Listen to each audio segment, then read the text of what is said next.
Quelles sont tes racines et tes fondations? Mes racines, c'est donc ma mère qui est, elle, pied noir espagnol, mon père est espagnol. Mes fondations, c'est que ma mère. Mes racines, c'est les deux, mes fondations, c'est qu'elle. C'est c'est mon pilier. C'est l'incarnation de la perfection pour moi. Pas loin en tout cas. C'est vraiment une femme aimante, patiente.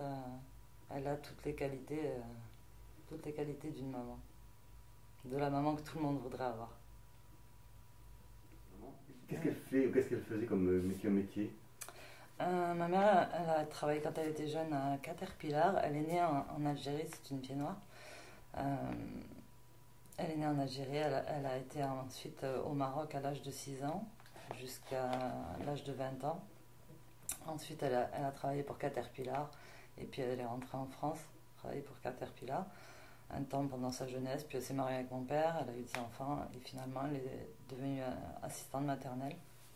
Et elle a élevé un peu quelques enfants au foyer. Euh, et voilà, aux carrières, c'est ce qu'elle a fait. Et aux carrières. Et vous étiez basé dans quel endroit en France? On a voyagé. Moi, je suis née dans les terres froides, dans l'Isère, à côté de Grenoble. Ensuite, on est allé habiter près de Virieu, Bourgoin-Jallieu, tout ça. Je ne sais pas si vous connaissez, c'est vraiment la campagne, au niveau de toute mon enfance. Et quand j'ai eu l'âge de 8 9 ans, mon père a été muté dans le sud. Et donc, on est venu habiter, on a habité une dizaine d'années à Montagnac. Qu'est-ce que tu peux nous dire de tes parents? Mes parents sont séparés quand j'avais 11 ans. Euh, que vous dire, moi j'ai vécu avec ma mère, mon père, il y a eu des hauts, des bas, on ne s'est pas parlé pendant des années. Et quand on s'est reparlé, c'était assez un peu conflictuel avec le passé qu'il y avait. Et du coup, j'ai pas trop de contact avec mon père, euh, contrairement à ma mère que j'ai avec moi pratiquement tous les jours. Qu'est-ce que tu as appris de ta mère? La patience, beaucoup. Je crois que ça, elle me l'a bien enseigné. Et après, tout le reste, je crois que c'est elle qui a fait ce que je suis aujourd'hui, hein. C'était mon exemple et j'ai retiré beaucoup de choses de ma mère. Beaucoup. Je lui ressemble beaucoup, je crois. Pas physiquement, mais moralement, on va dire. Quel enfant tu étais?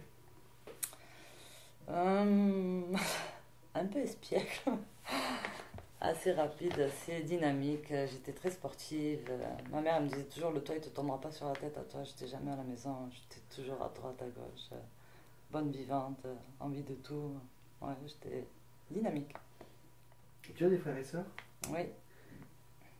Quels étaient ou quels sont tes rapports avec eux?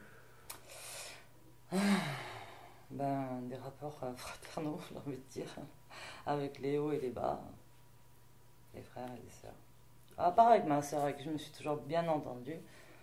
Euh, Après, avec les frères, ils sont bien plus âgés que moi. J'en ai un qui a 8 ans de plus que moi et un qui a 6 ans. Donc c'est vrai que c'était un peu plus conflictuel, quoi. J'étais la petite, voilà. Mais non, après ma sœur, ouais, on a que 2 ans et quelques de différence, donc c'est vrai que c'était plus simple avec elle. On était plus proches. Quand tu étais petite, quels étaient tes rêves? Honnêtement, j'avais pas vraiment de rêve, je crois, quand j'étais petite. J'avais pas spécialement de rêve. J'ai pas souvenir de m'être dit, ah, j'ai trop envie de faire ça quand je serai grande.